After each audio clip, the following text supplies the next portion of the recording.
right now dealing with the idea of mandatory vaccinations in Tennessee University, which is already happening for flu and coronavirus, even though it's not made yet. That multiple places, including the bar for New York City, a legal group, is advocating for mandatory vaccinations with no restrictions and no exemptions at all. This is what people are calling for.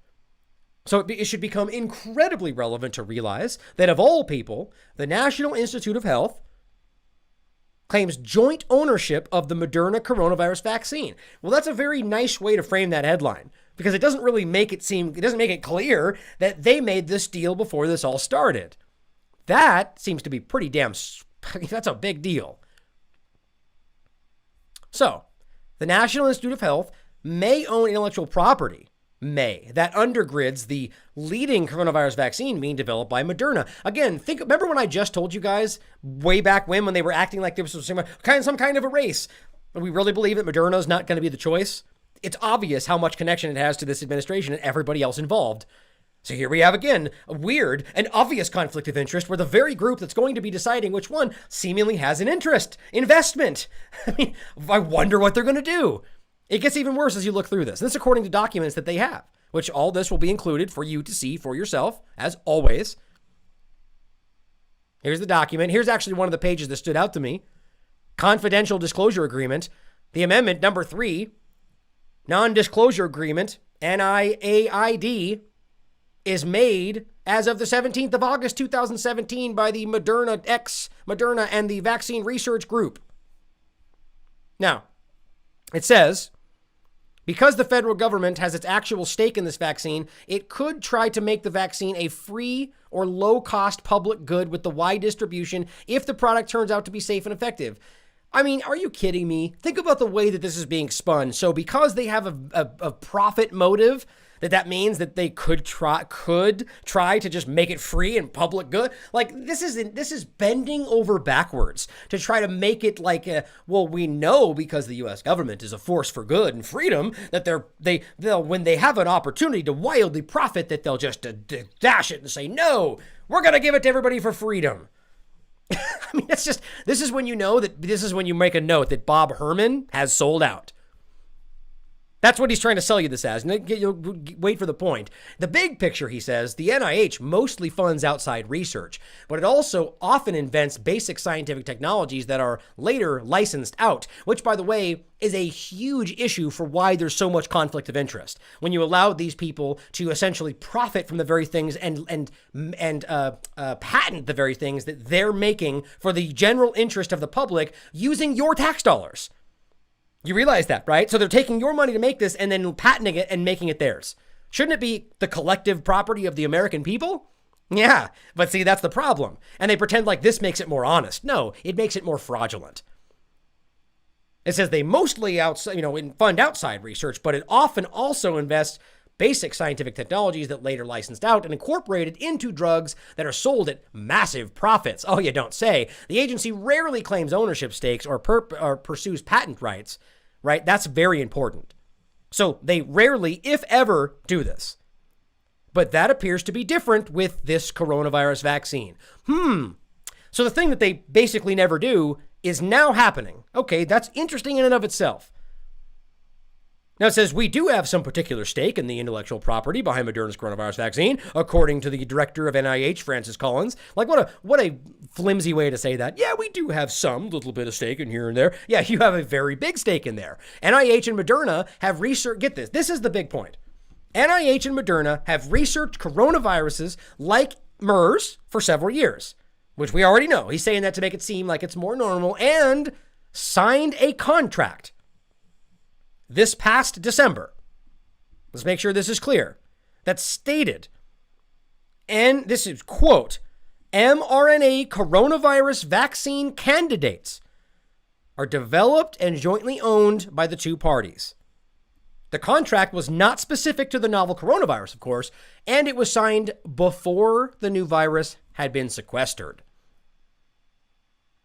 Okay, so they signed a contract in December. So we're told this started in February. January. We heard about it in February, even though we know that's wildly untrue. So we're being told it started then. So in December, the NIH signs an agreement with a vaccine manufacturer for a specific joint ownership of their property, which obviously is a conflict of interest. Get that right off the bat. That is ridiculous, as they're pretending like other people have a chance at getting this thing. Okay.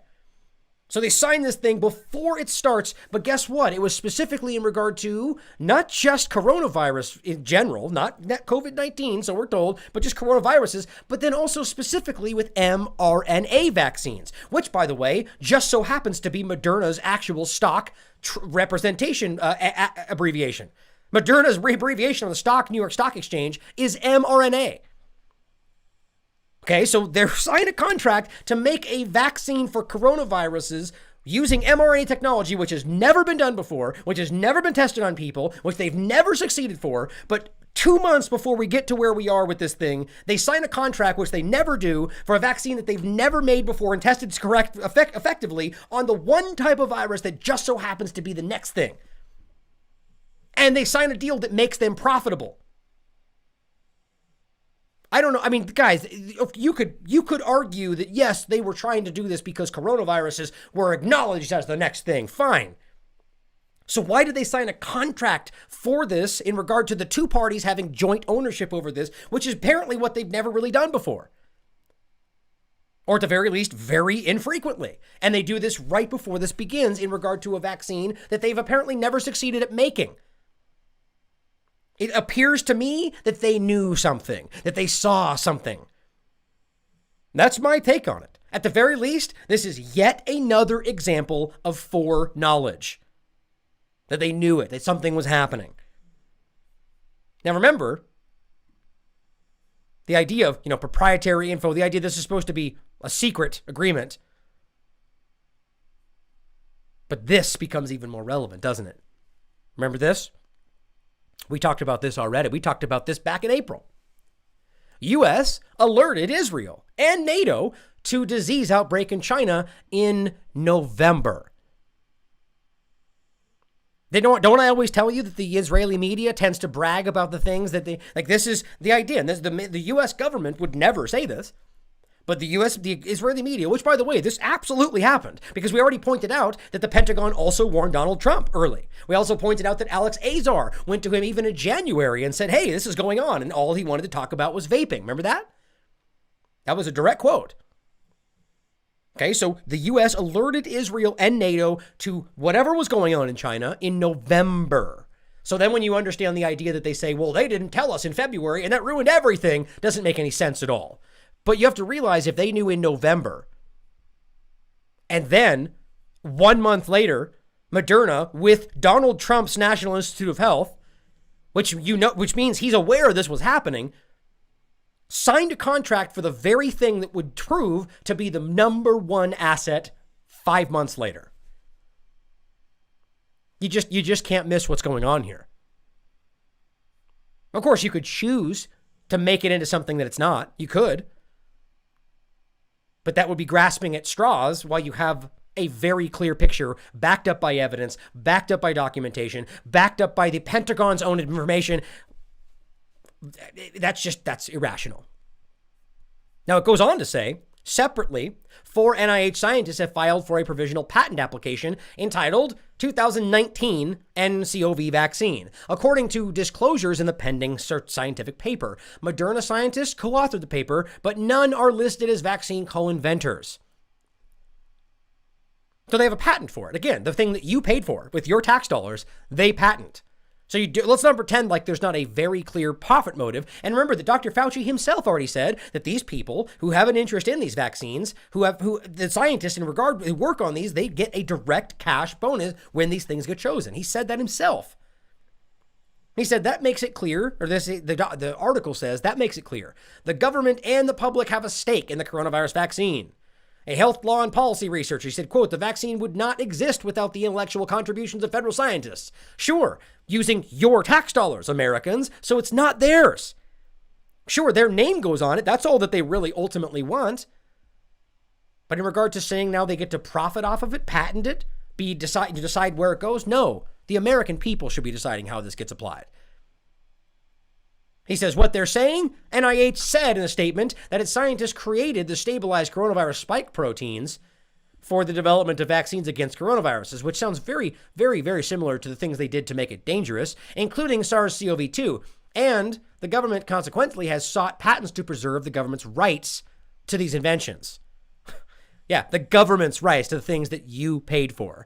Now it says further, the National Institute of Health has adopted a non-exclusive licensing approach for these patents rights in order to allow multiple vaccine developers to make a vaccine. Oh, good. So you can maximize your profits. Under the guise that this is something that we all, like the rushed out thing, we're going to make sure everybody mass produces it. That sounds lovely, right? But of course, if you believe that this is the best thing ever and it's going to save your life, well, you're going to scream that that's the best thing you've ever heard.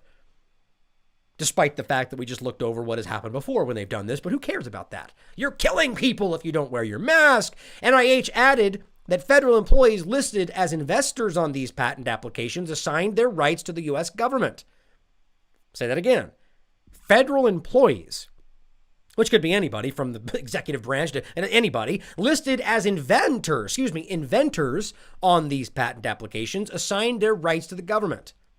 Accordingly, should the U.S. State's Patents and Trademark Office and other national patents authorities grant the patents, the U.S. government will hold ownership interest in the patents. There you go. Of course, big surprise, Moderna declined to comment beyond a statement which said the company, quote, has a broad owned and licensed IP estate and is not aware of any IP that would prevent us from commercializing, blah, blah, blah, blah, right? It's like, why would they answer like that?